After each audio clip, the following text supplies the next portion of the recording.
We worship you. We thank you. I'd like to say good morning to those of you that are joining us again by means of internet through what we call the YouTube channel. We'd like to say also good morning to those that's joining us by means of Facebook as well.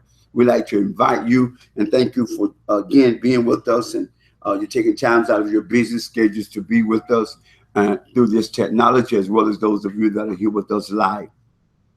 I'd like to say good morning to everybody that's here live. Good morning. Good morning. Amen. I'm Pastor Eugene Jones from the Body of Jesus Christ International Ministries. We're here to bring you another thought, thoughts that God has inspired us to deliver unto you this day, this hour.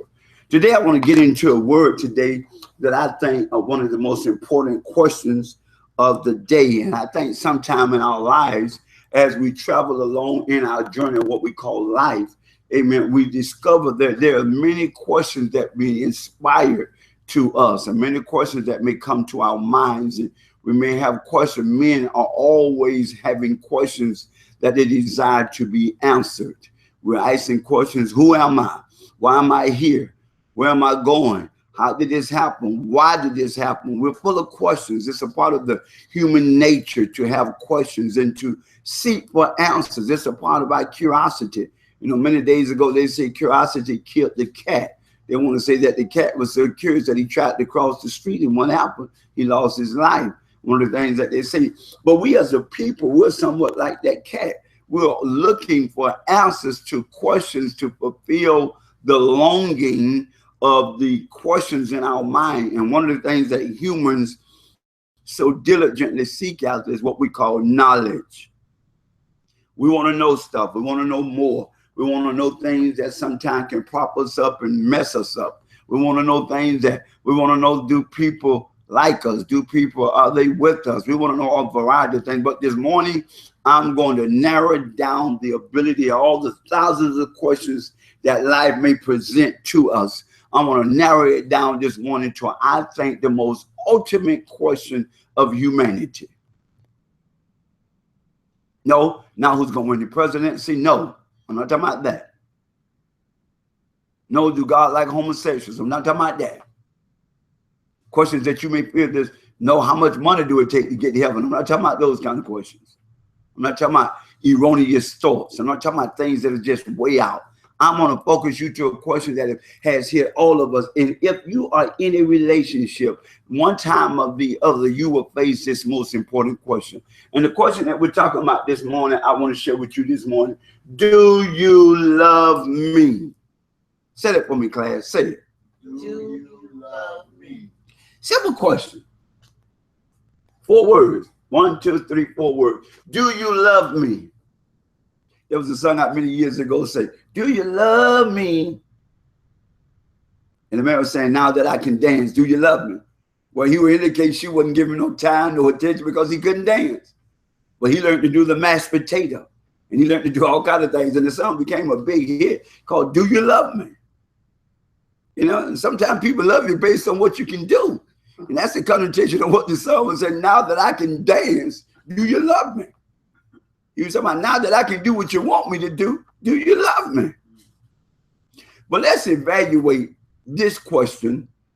Let's put it on the microscope, and let's look at this question from a different angle. Do you love me? I think before we can dive into that, we need to somewhat tap into the meaning of love. Love is to have strong affections towards someone, to receive and to give support. And love is something that causes a variety of other effects. It'll cause you to commit. It'll cause you to trust. It'll cause you to serve. Love creates some phenomenal experiences. So in this great experience that we're going to talk about, our Savior asked this question to his posse. And I call his posse his boys. He had 12 men that were with him and a group of people that followed him for 3 years and a half. And he had shown them everything that they possibly can learn from him in 3 years and a half. He crammed experiences into their thinking, into their heart. And he took experiences that they were accustomed to before they had met him, and he blew their minds with different experiences, took them to a new level.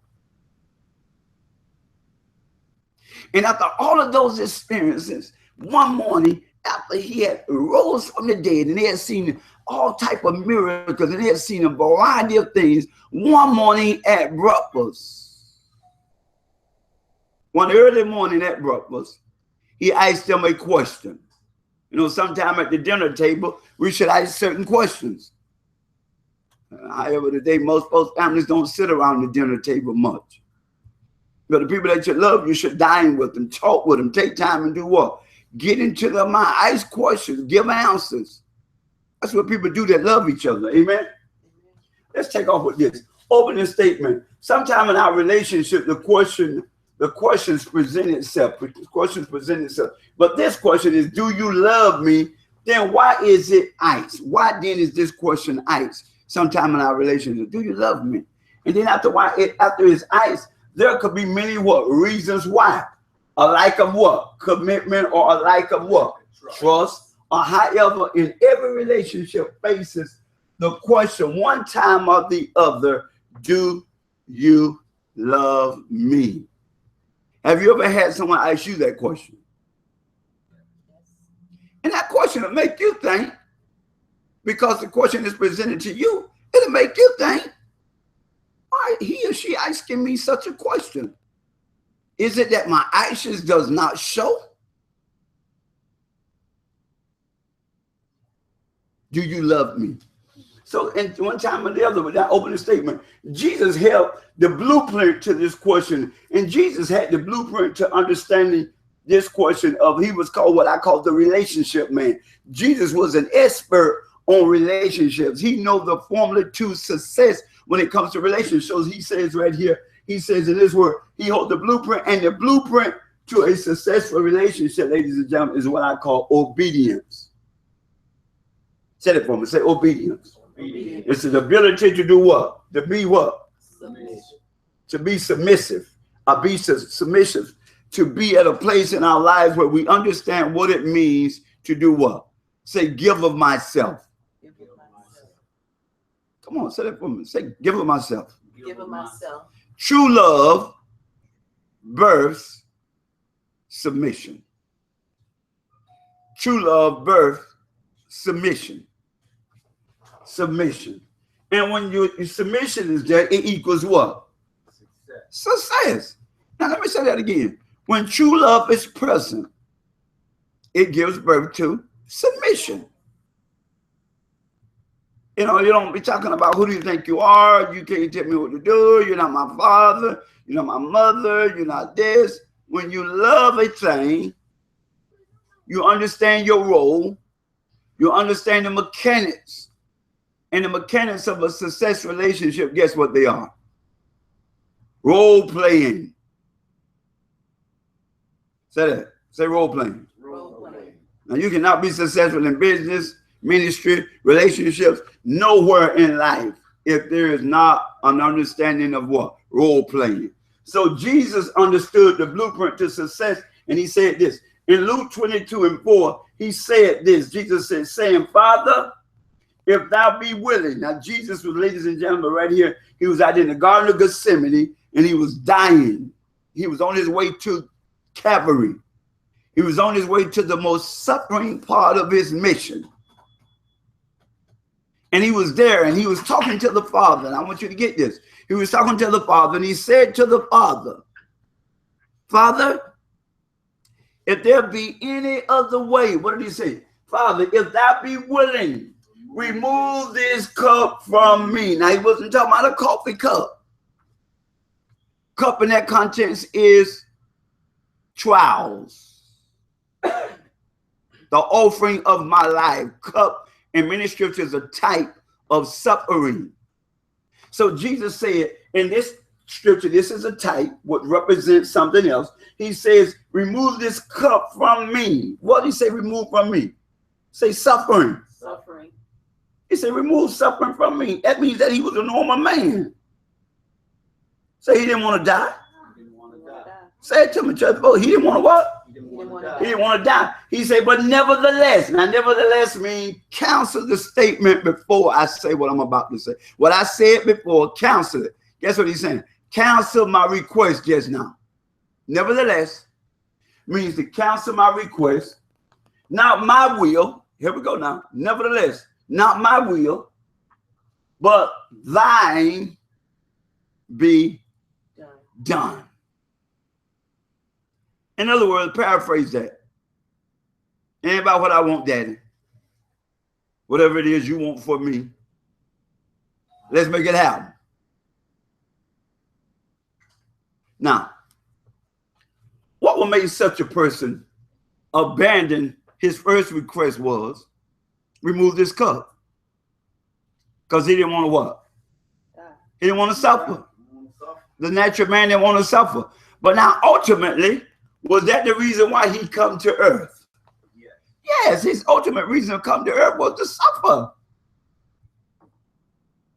So sometime in our lives, the reason what we are here to do, sometimes we might even lose focus on why we're here, why we want to do what we were sent to do. But guess what? He got refocused. Guess what he said? Not my will, but thine will be done. In other words, Daddy, is not what I want, it's what you want. So now I gave that as an example. The blueprint to success was, he said, I'll be obedient to your what? Desire, your will. I'll be obedient to your will. And many times in relationships, somebody got to take this role. One time or the other, you may have to be the one to say, nevertheless, it's not what I want, darling. But whatever it is, it's now at the point that to make this thing roll and move forward toward our ultimate goal is that I may have to submit in something. You may have to submit in something. You know, people think being submissive means weakness, but submission means strength. Do you know that? To be submissive, it means you are one of strength.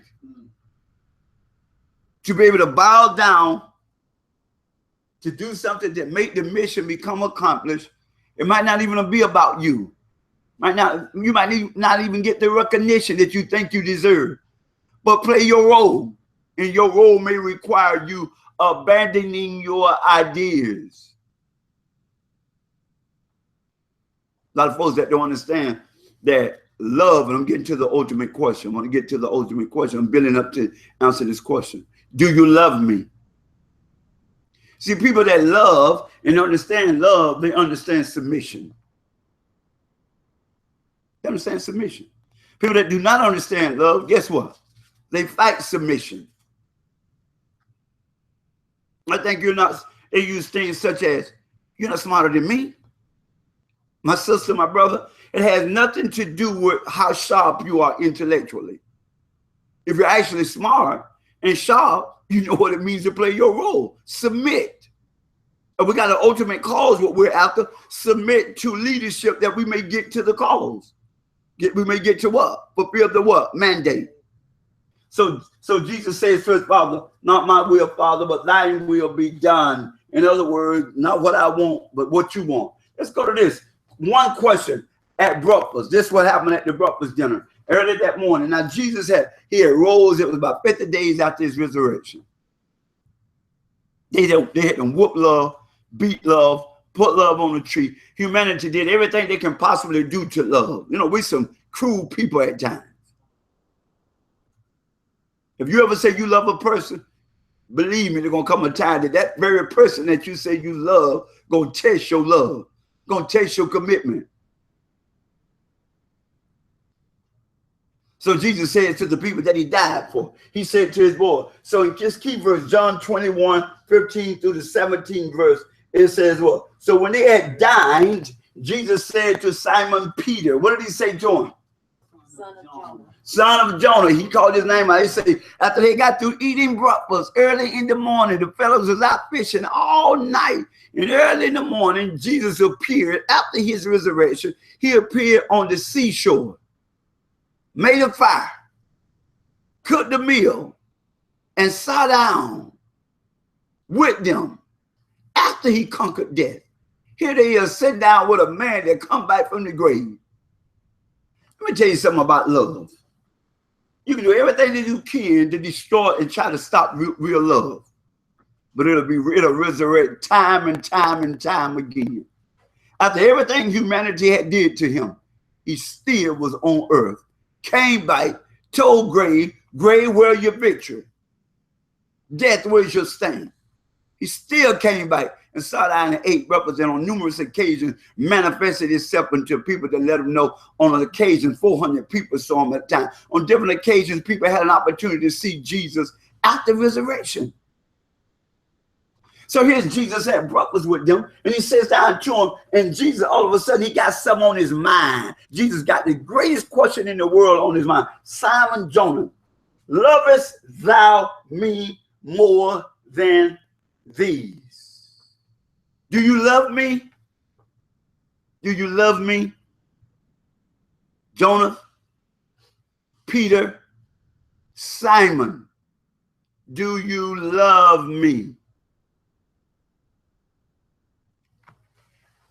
Now, I believe if anybody didn't need to ask that question, it would be Jesus, because I know he's omniscient.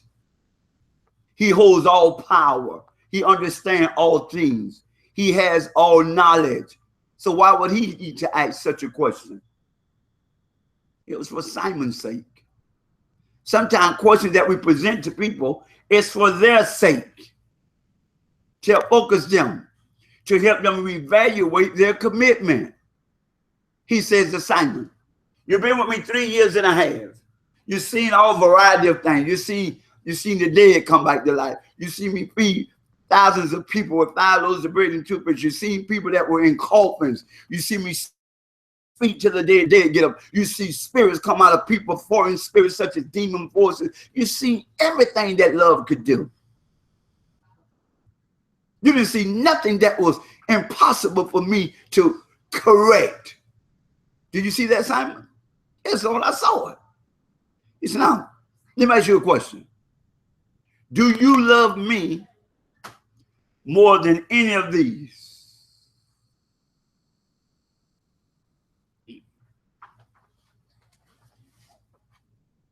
He said unto him, Simon replied, what did he say? Yea, Lord, thou knowest I love you. Lord, you know I love you.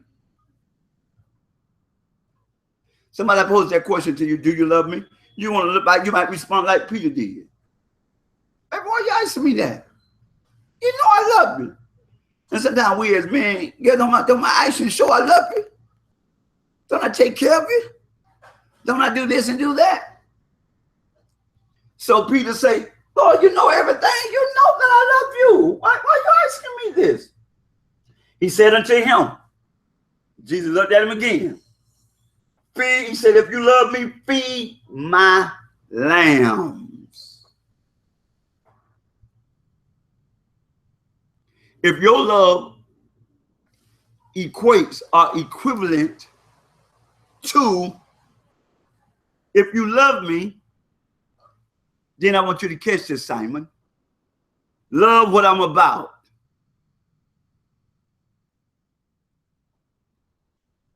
What did I say? If you love me, you will be with what I'm what?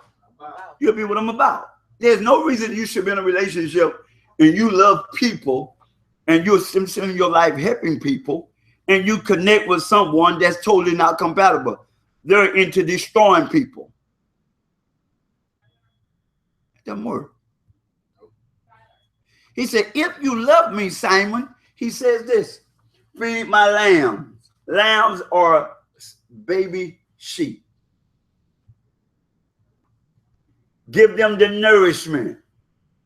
Give them nutrients. Protect them. impart to them, help them to grow.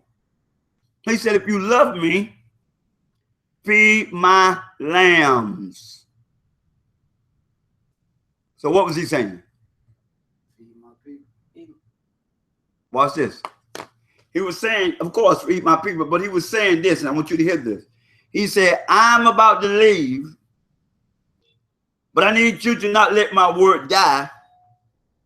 I need you to be an extension of what I began.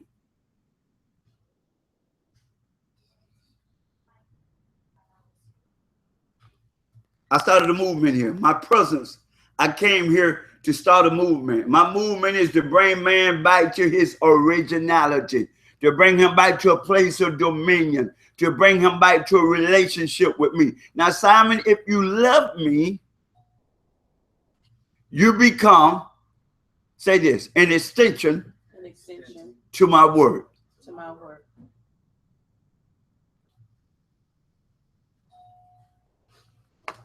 Feed my lamb.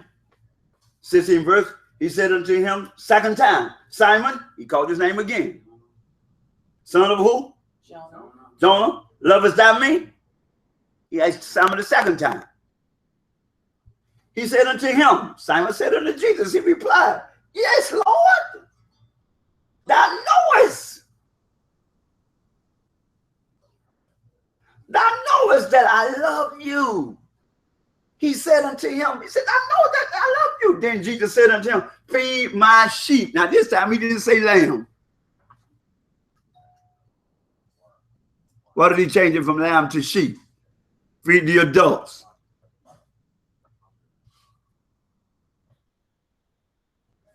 Feed the adults. Love giving a command. Love giving a command.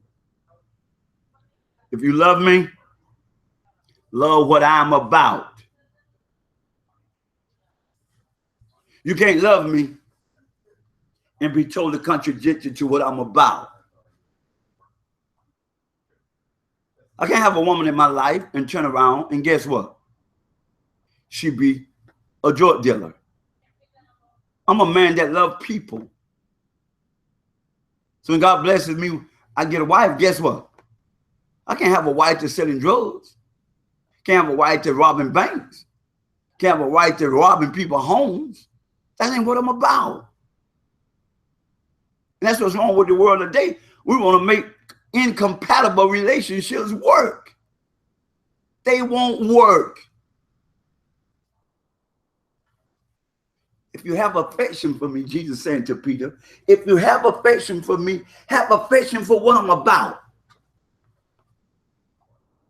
Guess what that is? Serving humanity. Now, I've been with you boys 3 years and a half. If anything, you should be clear to you by now that I am a servant.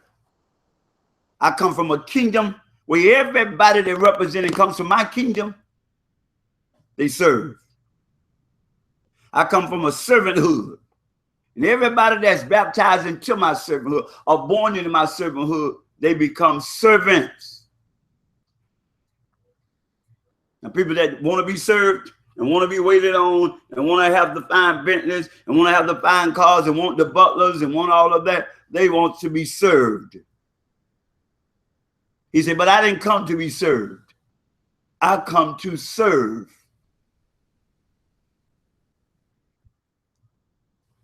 So he says to him the second time, feed my sheep. Peter said, all right. Here goes Jesus. 17th verse, he says that he said unto him a third time. Now, Peter got a little deterred. Now, Peter got a little aggravated with Jesus' questioning now. Third time he says to Jesus, Jesus says unto Peter the third time, Simon, son of who? Jonah, lovest thou me? Peter was what? Peter got grieved. Peter got a little attitude, got mad because God was consistent on his question. How can you get mad with God? Peter got a little unhappy. Man, you don't ask me this. You don't ask me this. Come on, man. 3 times. Wonder why he was so consistent in the question. Because some of us need to be asked that question, do you love me? Probably every day.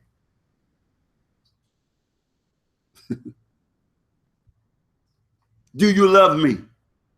Third time. Simon became grieved because he said unto him the third time, Lord, I know that I love thee.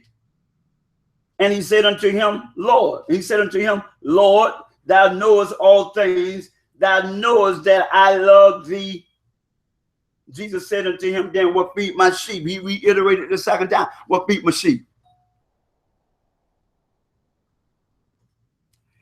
It's safe for me, in my thinking, to digest this thought that true love births commitment.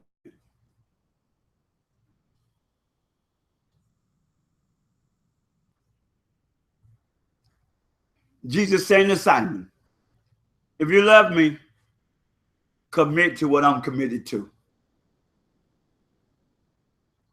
Now, when I leave you, Peter, don't go back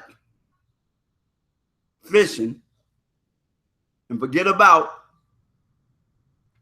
what you say you love, people, what I'm about.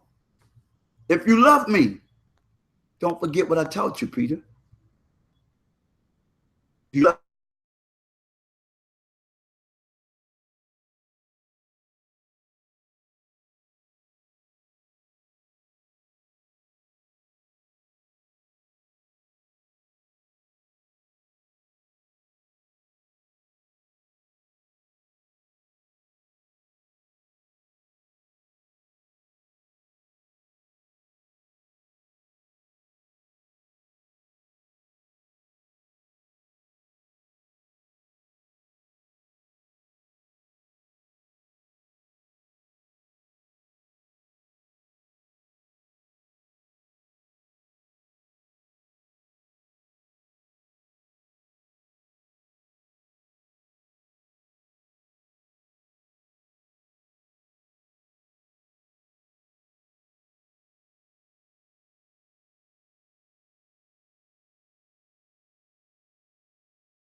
love someone, you will become their companion in good effort. You love a woman, you give her your seed, you're going to be her companion and help raising that child. You're going to help serve in raising that child. You love a husband, you made a commitment in a covenant, you'll be there with him. If he gets sick, if he become unemployed, you won't forsake, you won't run out.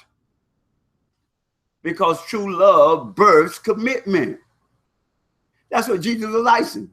If you love me, Simon, if you love me, Simon, if you love me, Simon, commit to what I love. And I love people. I love my dad.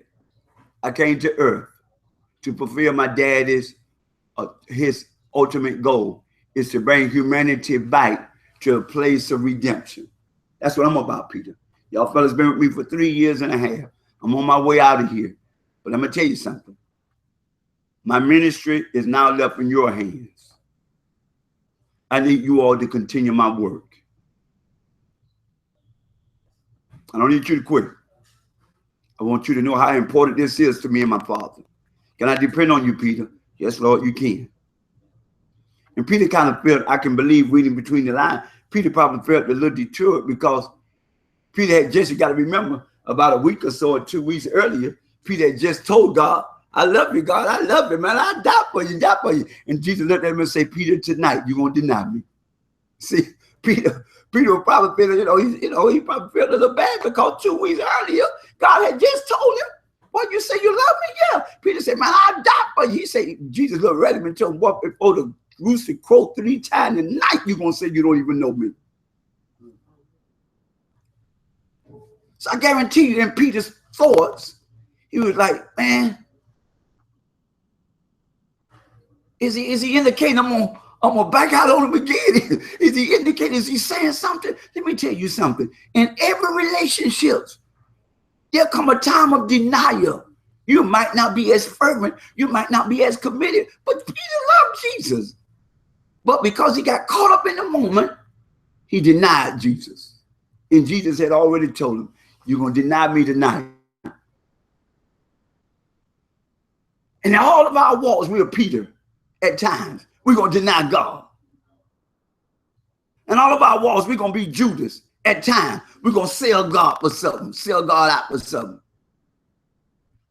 In all of our lives, those facets of every one of them apostles is in you, your character. You're going to deny God. You're going to denounce God. You're going to do things. You might not do it openly. You may hide and be doing something in the dark that's denying your walk with your God. You know better than they were. I'm no better than they were. But God in his eternal love. When Mary saw Jesus come up out of the grave and she saw him that morning, first thing Jesus said to Mary, he said, go tell Simon Peter, because Peter was hurt. He felt so bad that Peter went out and wept bitterly because he had denied God. But God had already told him. That's why God called his name out. I believe specifically that's why God called him at the breakfast table. That's why God called his name and wanted Simon to know, Simon, now I know where you were 2 weeks ago. And I believe that's why Jesus went at him straight up and put him in charge. He said, you're going to be the chief apostle.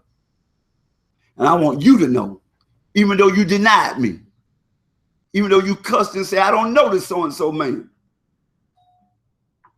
He said, in all of that, I'm not like man.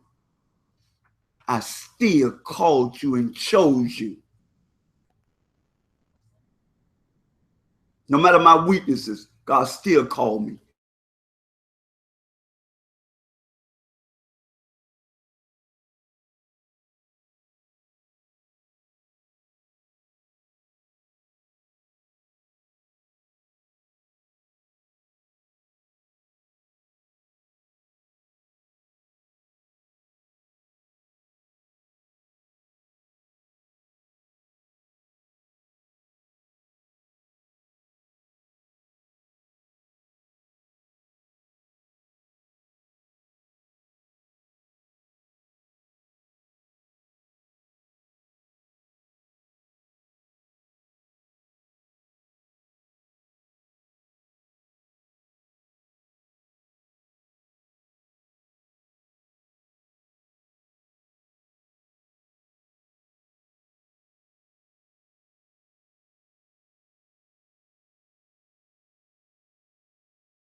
Do you love me enough even when you're weak?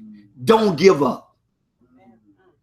I'm saying to you, Simon, those that are listening now, you may be Simon Peter. Those that are listening now, you may be Simon Peter. You may have denounced God, and God may keep asking you over and over again, do you love me? Sister, do you love me? Brother, do you love me? In your reply, you may get offended. You may get mad. You may get a little aggravated because God continues to ask the question. But I want you to know that God, in spite of all of our weaknesses, God still says, I love you. I appointed you. I sent you to the earth with a reason. I sent you to the earth with a life, with an assignment to fulfill the assignment that I put over your life. Shake yourself off. Get your mind restored. Get your heart ready. Get your heart, fight the battle. Get into the game that God sent you here to do. Change lives. Solve problems. Don't create problems. Solve problems. You're here to as a solution. The devil makes us to become people problems. I'm not your problem. I'm a part of your answer. Those that are listening to me now, I'm a part of your answer. My job is to challenge your mentality. Who God is. Who is he? He's love. And love suffers long. So God's consistently waiting on you, waiting on me. Because he know ultimately, he know your end. He know your outcome. You're going to make it. And I say to those of you today in my closing, you're going to make it. Simon made it. It was difficult. Simon made it. After all of his questions, he still made it. He finished. He gave his life. He was so committed to this journey that was on his life that they took Simon, they killed Simon. If you read the story about this young man, they took him, crucified him. They said, since you want to be like your God, history says that they took him, put him on a cross, said, we're going to kill you like we killed your God. He said, no, I'm not worthy to die like my master. So they took Simon, put his head down to the bottom of the cross and put his feet up to the bottom of the cross, and they crucified him. And the Bible said, and history said that Simon Peter died preaching on a cross upside down.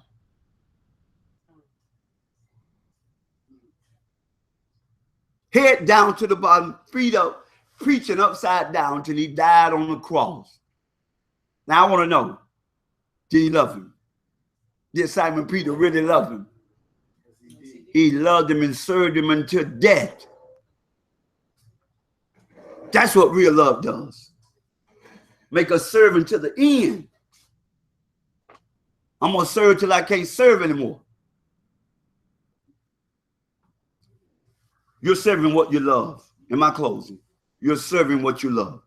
There's no struggle. That you serve, you will truly. That you serve, you really love. You really love. That you serve is the thing that you love. If you love humanity, serve humanity. You wake up every morning to do what? You wake up to go serve. You go to solve problems every day. Forget your past. Your past is a classroom to get you ready for your future. Your class is a classroom to get you ready for your future. Come on, wake up, people. God sent you to the earth to make a difference. Stop letting your friends, your association, stop letting your culture tell you you're nobody. Stop letting your culture determine who you are. Your creator says you're more than a conqueror. Your creator says you're the first. Your creator says he made you in his image and in his likeness. Why? That you may solve problems. Closing. You're at your best solving problems. You're at your worst creating problems. God bless you. We'll see you again next week. God says, I pray. Goodbye. Goodbye. And thank you, Lord, for this message.